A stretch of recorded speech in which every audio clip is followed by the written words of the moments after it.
बिस्मिल्लाहिर्रहमानिर्रहीम। अस्सलामु अलैकुम नाज़रीन, आप देख रहे हैं हिदायत मैगज़ीन। मेरा नाम तौकीर अब्बास है। नाज़रीन, आज हमने जो टॉपिक्स चुने हैं उनमें यमन की सूरत हाल, ताज़ा तरीन सूरत हाल, इस पर बात करेंगे। हमारे साथ मौजूद हैं पाकिस्तान से ज़फ़र हिलाली साहब। आप पॉलिटिकल एनालिस्ट हैं और साबिक़ सफ़ीर हैं पाकिस्तान की तरफ से यमन में जाएंगे। सबसे पहले मैं ज़फ़र हिलाली साहब को शामिल करता हूं अपने प्रोग्राम में और खुशामदीद कहता हूं।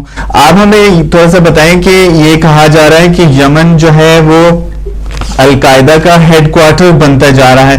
आप क्या देखते हैं कि यमन पर जो सऊदी हमले किए जा रहे हैं या कोalition की तरफ से जो हमले हो रहे हैं उससे अलकायदा को कितना फायदा हासिल हो रहा है? जी शुक्रिया। अलकायदा को सऊदियों के एक्टिविटीज से कितना फायदा हुआ है, मेरे ख्याल में वो खुद आप में सोच नहीं सकते होंगे कि एकदम अचानक सऊदी अरेबिया और उनकी जो आइडियोलॉजी है, बेसिकली वहाबिज्म, और अलकायदा जो है वो एक एक्सट्रीम एंड है वहाबिज्म से, और अब तो आइसिल तो उससे भी ज्यादा एक्सट्रीम एंड हो गया। मतलब बेसिकली तो ये दोनों जो हैं जो सऊदी प्रोडक्ट है, वहाबिज्म के प्रोडक्ट है, ये तो बहुत खुश होंगे कि भाई अब तो अमेरिकन भी चले गए हैं, ड्रोन अटैक भी खत्म हो गए हैं, और जो हमारे नेचुरल एनिमीज थे वो थे तो नॉर्थ यमन में तो वेदी ट्राइब, वो भी उनको भी खूब बमबारी हो रही है उनके ऊपर। तो this is the time to make way और द सनशाइन जो वो कर रहे हैं। ज़फ़र हिलाली साहब, इसके अलावा अगर हम देखते हैं यमन की जो अंदरूनी सूरत हाल है उसमें यह है कि इस वक्त वहाँ पर ग़िज़ाई जो अशिया हैं और जो तिब्बी अमदाद है उनकी किल्लत होती जा रही है। ख़वातीन और बच्चे वहाँ पे मुश्किलात का शिकार हैं जो कोalition अटैक्स हो रहे हैं। आप क्या देखते हैं कि सऊदी अरेबिया इस वक्त इंटरनेशनल लॉ को कितना वायलेट कर रहा है?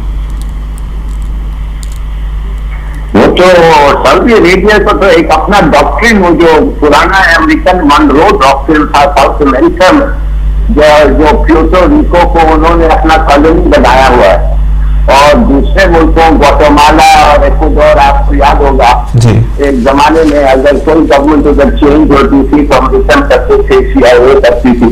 इन्होंने उसको अपना एक बैक गार्डन बनाया हुआ है यमन को। 20 मिलियन लोगों को उन्होंने यरमाल किया हुआ है। दे आर बीइंग बेसिकली, जो हुकूमत सऊदी चाहती है उधर उधर बच सकती है, और जो नहीं चाहती वो नहीं आ सकते। और ये देखिए, ये अब this is a manifest demonstration of imperialism, और ये जो हो रहा है सऊदी इंपीरियलिज्म, तो मेरे ख्याल में ये अब यमनी, मैं तो 5 साल रहा हूँ जी, यमनी ये भी बर्दाश्त कर सकते थे, ऐसे ही इसे नफरत करते थे, अब तो ये नफरत बहुत फैल गई है। सऊदी अरेबिया ये बारहा कहता है कि यमन में लेजिटिमेट गवर्नमेंट को बचाने के लिए या उसको सहारा देने के लिए हम अटैक कर रहे हैं। जब आप ये सुनते हैं स्टेटमेंट तो आपके जहन में क्या ख्याल आता है? ये कमाल का फिलॉसफी है जी। इसके माने कि सब रेड इंडियंस जब लीगल गवर्नमेंट थे अमेरिका में तो सब लोगों को टपक जाना था रेड इंडियंस को बचाने के लिए। इसका मतलब ये है कि कोई चेंज आए और आप समझे कि वो ठीक से नहीं आ रहा है अकॉर्डिंग टू यू, तो लिहाजा आप कहते हैं ये इनलेजिटिमेट है और आप टपक आए। ये जो कूद-ए-ताज रहते रहे, ये जिसमें अमेरिका इंस्टिगेट करता था, क्या दूसरे मुल्क कहते थे कि ये इलीगल है? क्या वो सदक को जब निकाला किसी ने कहा कि ये इलीगल है? देखिए, ये सब बचपनों की बातें हैं। अफसोस की बात है कि एक रॉयल फैमिली जिसका एक मुल्क, जिसके एक रॉयल फैमिली के फैमिली नेम पे है, कोई ऐसा मुल्क दुनिया में है ही नहीं है। माने कोई कॉन्स्टिट्यूशन नहीं, कुछ नहीं, जो है वो जो चाहते हैं वो है। ये जो सब उनके सब्जेक्ट्स हैं वो उनके बाशिंदे हैं, वो उनके सब्जेक्ट्स हैं, और जो टेरिटरी है वो उनका पर्सनल प्रॉपर्टी है। इसलिए मेरे ख्याल में ये किस्म की लीगल हेड स्प्लिटिंग में नहीं आना चाहिए। ये सिर्फ इस्तेमाल उस वक्त होता है जब अमेरिका, इजराइल या सऊदी अरेबिया समझता है कि दिस विल हेल्प देम। ये एक प्रोपेगेंडा प्लॉय है, कोई मानता नहीं है ऐसी बात। यमन में क्या हुआ ये कि हादी साहब जब प्रेसिडेंट बने, उनके साथ एक एग्रीमेंट था सबका, और वो एग्रीमेंट पे वो अमल नहीं कर पाए। वो जो डेवलपमेंट फंड और ये वो था जो इनको स्पेंड करना था according to the region, 6 region बनाए थे, वो नहीं कर रहे थे। तो एक प्रोटेस्ट मूवमेंट था उसके खिलाफ। और वो अब्दी अब्दुल्ला साले भी जो था, उसको भी ये अरब स्प्रिंग के मूवमेंट के तहत निकला। हाथी आया, नहीं इम्प्लीमेंट कर सका वो अग्रीमेंट, तो कुछ भी एक मूवमेंट हुई।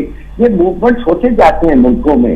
इसका मतलब नहीं है कि दूसरे मुल्क, दूसरे क्या 8 और मुल्क F-16 से पहुंच जाएं एक आदमी के to restore one man to power, जो वो manifestly unpopular. This is no argument.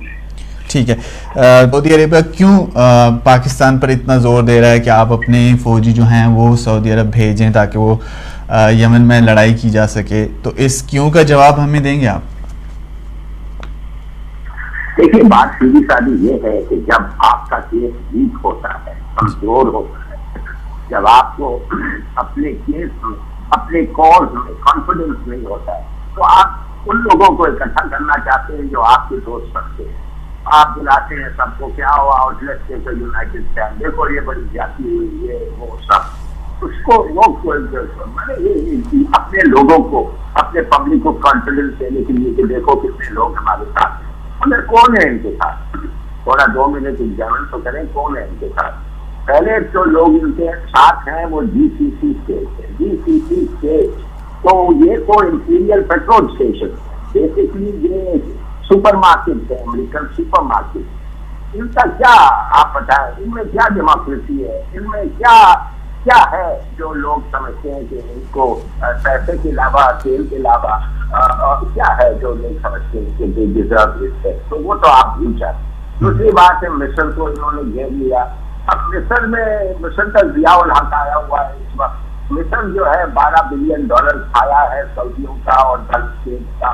मिस्र तो वो जो सीसी जो है वो वही करेगा जो पैसे आकर बोलते, पैसे आकर चलते भी है, तो ये पैसे बोल रहे हैं, ये तो मिस्र हो गया। पता नहीं उसको क्या, उसको डेमोक्रेटिक सपोर्ट है। अब अफसोस की बात यह है कि टर्की, अब टर्की किस तरीके से, मेरे ख्याल में टर्की तो खैर नेटो का मेंबर है। आपको पता है कि नेटो का जब आप मेंबरशिप होते हैं तो आपने अमेरिकन स्टेट्स को मानना पड़ेगा। जितना भी एर्दोगान कहे कि मैं ये हूँ, मैं वो हूँ, एक्चुअली ये नेटो में है। नेटो जो है it is defence alliance led by the United states. NATO जो है वो द वेस्ट है, और ये भी एर्दोगान जो है कोशिश कर रहा है कि मैं भी किसी तरीके से ईयू में नहीं शामिल हुआ तो कम से कम नेटो में है, उसको भी आप छोड़े। अब पाकिस्तान की वजह से टपक आया, माने कि हमारे लोगों की फीलिंग्स को कौन इंटरप्रेट कर रहा है? ये बात सही कर रहा है। इसके तो प्राइवेट ऑब्लिगेशन है सऊदियों के, वो तो अब नेशनल इंटरेस्ट और प्राइवेट ऑब्लिगेशन पर क्लिक करते हैं, तो ये आदमी अपने प्राइवेट ऑब्लिगेशन की तरफ चलना चाहता है, प्राइवेट इंटरेस्ट को बढ़ाना चाहता है। नहीं, आई एम सॉरी, ये people of Pakistan reject completely कोई मूव ये सऊदी अरेबिया के अंदर आप चाहे। मैं नहीं कहता कि यमन तो आउट ऑफ द क्वेश्चन, अगर सऊदी अरेबिया के भी अंदर जाए, क्यों जाए?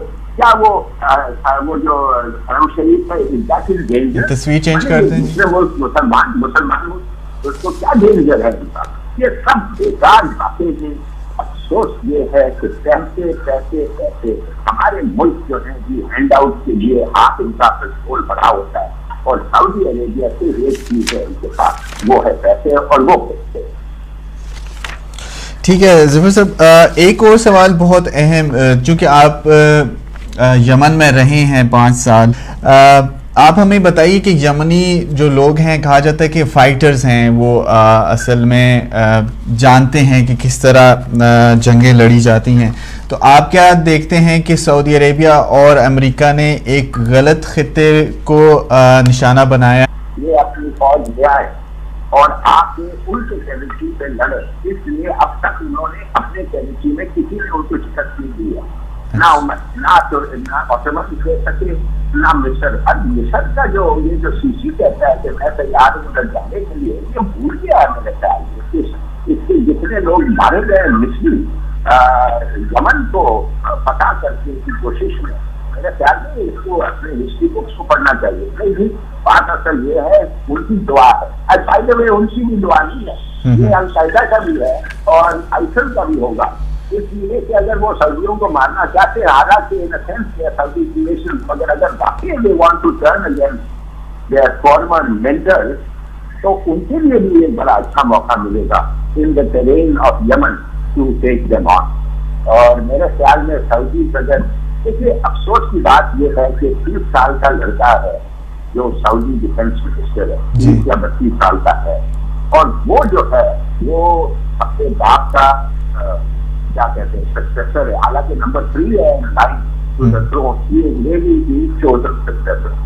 अब ये आदमी को बड़ी जरूरी है कि he emerges from this war with a lot of credit.